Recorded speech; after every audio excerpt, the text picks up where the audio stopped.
రాష్ట్ర వ్యాప్తంగా అన్ని అన్నా క్యాంటీన్లను కూటమి ప్రభుత్వం పునః ప్రారంభించడం జరిగిందని కాకినాడ ఎంపీ తంగెళ్ల ఉదయ్ శ్రీనివాస్ పేర్కొన్నారు. శుక్రవారం కాకినాడ వివేకానంద పార్కు వద్ద గల అన్నా క్యాంటీన్ను కాకినాడ నగరపాలక సంస్థ కమిషనర్ భావనతో కలిసి Kakinada MP Tangella Uday Srinivas ribbon cut చేసి ప్రారంభించారు.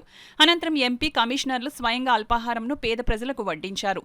ఈ సందర్భంగా కాకినాడ ఎంపీ తంగెళ్ల ఉదయ్ శ్రీనివాస్ మాట్లాడుతూ కేంద్రంలో ఎన్డీఏ సహకారంతో రాష్ట్రంలో కూటమి ప్రభుత్వం అన్నా క్యాంటీన్లను పునః ప్రారంభించి పేదవాడికి ₹5 రుచికరమైన ఆహారం అందించడం జరుగుతుందన్నారు.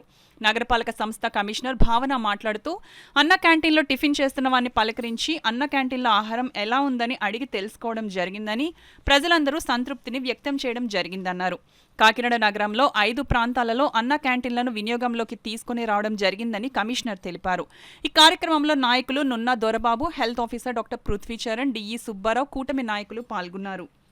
ఈరోజు కాకినాడలో మనం 5 అన్న క్యాంటీన్స్ ఓపెన్ చేయడం జరిగింది.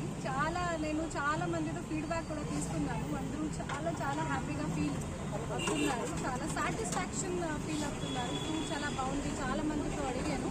అన్ని క్యాంటీన్లు ఈరోజు రాష్ట్ర వ్యాప్తంగా ఈరోజు ఉదయం ప్రారంభించి అక్షయ పాత్రతో ఒప్పందం కుదుర్చుకుని, అంటే మంచి ఒక ఆహారం ₹5కే అందించడం, పేదవాడికి ఎప్పుడు ఆకలి అనేది లేకుండా ఆకలిని దూరం చేసే విధానంగా ఇంతకు ముందు ప్రభుత్వంలో ఎలాగుందో పేదవాడు ఎప్పుడు ఆకలేసినా సరే ₹5కే భోజనం చేసేలాగా ఎంత మంచి సదుపాయం ఉందో అలాంటిది మళ్ళీ ఈరోజు ఓపెన్ చేయడం జరిగింది. కాకినాడలో మున్సిపల్ కమిషనర్ గారు, మేము టీడీపీ అండ్ జనసేన కార్యకర్తలు, అలాగే మున్సిపల్ సిబ్బందులు అందరూ కూడా దీన్ని ఒక ప్రైవేట్ ఫంక్షన్ లాగా, ఒక ఇంట్లో ఫంక్షన్ లాగా అరేంజ్ చేశారు. మున్సిపల్ కమిషనర్ గారు ఒక ప్రైవేట్ ఫంక్షన్ లాగా దాన్ని అంతా బాధ్యత తీసుకుని ఒక ఉత్సవం లాగా చేసాం దీన్ని. అలాగే ప్రజలందరూ కూడా వచ్చి ఇక్కడ బ్రేక్ఫాస్ట్ని ఈరోజు తీసుకోవడం జరుగుతుంది.